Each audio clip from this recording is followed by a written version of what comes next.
تقدیر کے معاملے پر ہے میری بات، سوال ہے تقدیر کے معاملے پر؟ جی فرمائیے۔ مولانا صاحب اکثر فرماتے رہتے ہیں کہ حضور صلی اللہ علیہ وسلم کی نا ارشادات اہل بیت کے متعلق، حضرت علی کی شہادت کے متعلق، حضرت امام حسن حسین کی شہادت کے متعلق، اور حضرت عائشہ جو جنگ لڑی ہے انہوں نے حضرت علی کے ساتھ، ان کے حوض کے کتے بھونکیں گے ان پر۔ میرا سوال یہ ہے کہ حضور صلی اللہ علیہ وسلم کے یہ ارشادات جو ہیں، ارشادات مبارک، وہ بہن بالکل ٹھیک ثابت ہوئی جیسے انہوں نے فرمایا ویسے ہی ثابت ہوئی؟ جی انہوں نے 40 سال یا 50 سال یا 30 سال پہلے بات فرمائی، 30 سال بعد پوری ہوئی۔ اس وقت کچھ لوگ پیدا بھی نہ ہوئے تھے۔ تو یہ لوگ جو اس کے بعد حضرت عائشہ یہ نہ کرتی تو حضور صلی اللہ علیہ وسلم کے وہ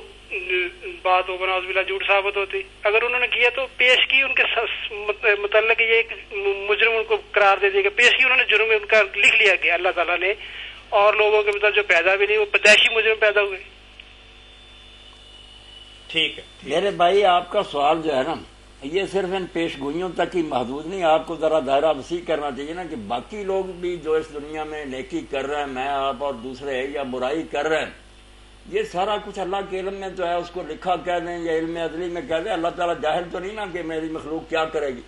اب یہ تو ساری امت مانتی ہے، یہ چند پیش گوئیاں تو حضور نے ظاہر کر دی نا،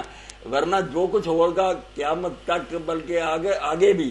سب کچھ اللہ تعالیٰ جانتا ہے، وہ لکھا ہوا بھی ہے۔ اور اگر یہ دلیل بنا لی جائے کہ لوگ پیدا ہی نہیں ہوئے، پہلے سے لکھ لیا اس لیے مجرم نہیں رہے، تو پھر تو سارا دین جو تلپٹ ہو جائے گا۔ چوریاں جو کر رہے ہیں، ڈاکے آپ مار رہے ہیں، پتہ یہ بھی اللہ کو یہ بھی لکھا ہوا کہ یہ لوگ کرتے ہیں۔ اس لیے سوال میں آپ الجھے نہیں، اللہ نے وہی لکھا ہے جو لوگوں نے کرنا۔ یہ فکرہ اس طرح بولنا چاہیے کہ لوگوں کو پوری طرح عقل اور سمجھ دی جائے گی، ان کی مرضی پر چھوڑا جائے گا، مگر وہ اپنی مرضی سے جو راستہ منتخب کریں گے نا، لوگوں کو بعد میں پتہ چلے گا، اللہ تعالیٰ کو پیشگی پتہ کریں گے وہ اپنی مرضی سے۔ اسی لیے شیخ الاکبر فرماتے ہیں کہ اگر قیامت کے دن لوگوں نے کہا نا، مجرموں نے، کہ اللہ تو نے لکھا ہوا تھا ہم نے کیا، تو اللہ کہے گا فکرہ اٹھو، تم نے کرنا تھا تو مجھ کو لکھنا پڑا۔ علم معلوم کے تابع ہوتا، جو ہونا تھا وہی میں نے لکھنا تھا۔ تم نے اگر نماز پڑھنی ہوتی میں لکھتا نماز پڑھیں گے، اب نہیں پڑھنی تھی اپنی مرضی سے، یہ آزاد مرضی، مجبوری نہیں، نہ کوئی اللہ کا قصور ہے،